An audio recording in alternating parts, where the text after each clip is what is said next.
네, 오늘 파업에 들어갑니다. 의대 정원 문제로 정부와 대치를 벌여온 의료계가 오늘 하루 총파업을 벌이고 있습니다. 정부는 불법으로 규정하고 업무 개시 명령을 내리는 등 강경 대응에 나섰습니다. 자, 먼저 한범수 기자 리포트 보시고 취재 기자와 자세히 짚어보도록 하겠습니다. 대한의사협회가 오늘 하루 집단 휴진에 나섭니다. 오후엔 서울 여의도공원에서 전국 의사 총궐기 대회도 개최합니다. 의사협회는 어제 발표한 호소문에서 정부가 의대 증원 재논의와 전공의 의대생에 대한 행정명령 취소, 필수 의료 정책 패키지 수정 등 3대 요구를 거절했다고 휴진 사유를 밝혔습니다.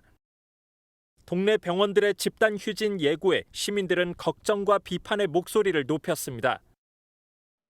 처음에 의사가 됐을 때 그 마음을 다시 돌이켜 보셨으면 좋겠고.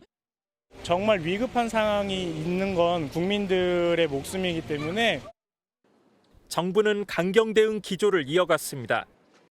윤석열 대통령은 한덕수 국무총리와 주례 회동에서 의료계 불법 진료 거부에 대한 비상대책에 만전을 기하기 바란다고 당부했습니다.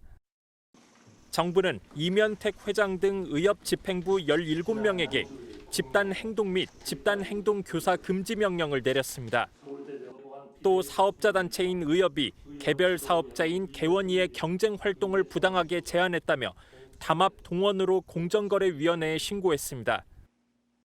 정부가 파악한 사전 휴진 신고율은 4% 수준. 다만 악화한 여론에 실제 참여가 저조할 수 있다는 관측도 나옵니다. MBN 뉴스 한범수입니다. 네, 그럼 자세한 내용 사회정책부 신용수 기자와 얘기 나눠보도록 하겠습니다. 신 기자 어서 오세요. 예.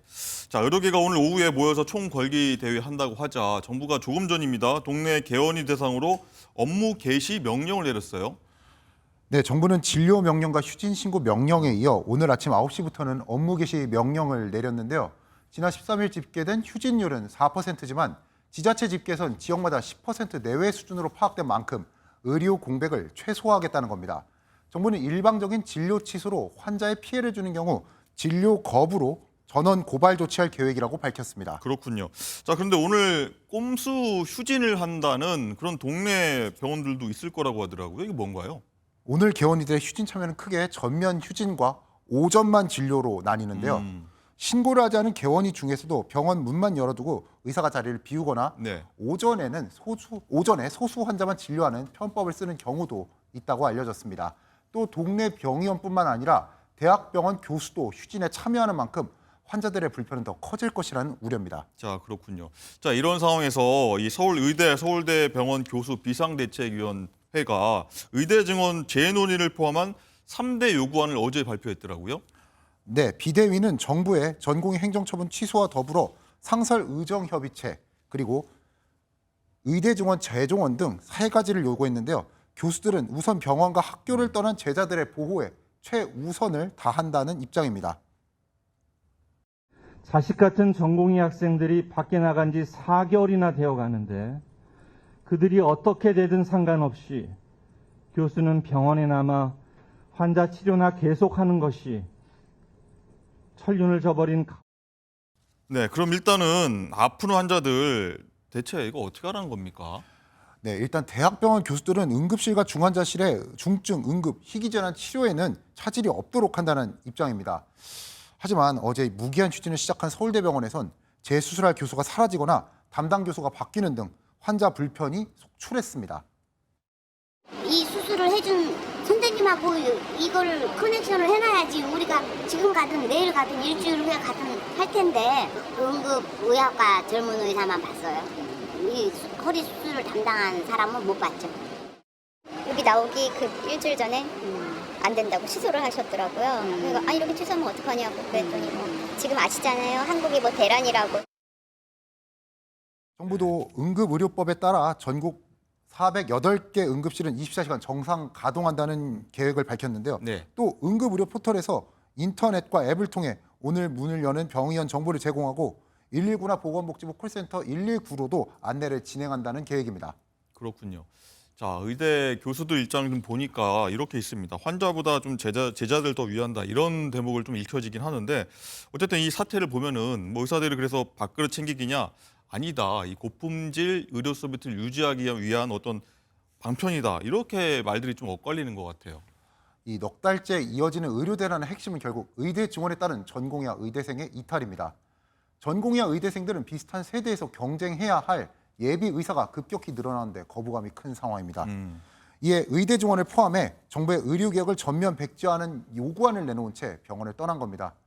교수들은 급격히 늘어난 학생들을 감당하기 힘들 뿐만 아니라 떠난 제자들의 보호를 최우선으로 하고 있어 집단 휴진에 전면 참여했죠. 또 잠재적 경쟁자가 늘어나는 개원이들도 투쟁에 나선 전공의들과 의대생들을 응원하고 있는 상황입니다. 그렇군요. 어쨌든 얘기 들어보면 전공의와 대한의사협회는 한 배를 그동안 타왔다 이렇게 좀 보여지는데 또 내용을 보니까 둘 간의 어떤 사이가 좋지만 또 않은 것 같더라고요. 네, 박단 대한전공의협회 회장이 SNS를 통해 임 회장이 여전히 전공의와 학생만 앞세우고 있다며 비판했는데요. 전공의들은 몇 차례 의사 파업을 겪으면서 의협에 대한 불신이 팽배한 상황입니다. 특히 의협이 제시한 휴진철의 3대 요구안에 대해서도 부정적입니다.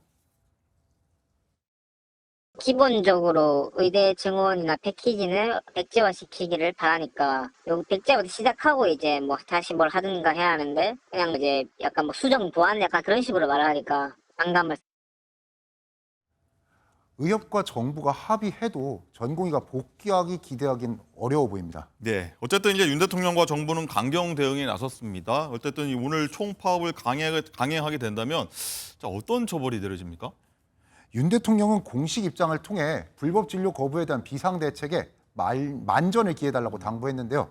일단 정부가 구상권 청구, 그러니까 병원 손실금을 진료를 거부한 교수들에게 청구하는 방안을 검토한다는 계획입니다. 예.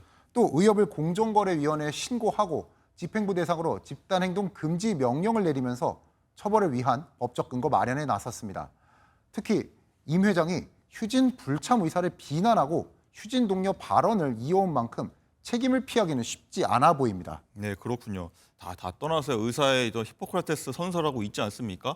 이 내용을 환자들을 위해서 지금 마음 갖고 있는지 여기 되게 의문이 있는 건 사실인 것 같습니다. 자, 신 기자 잘 들었습니다.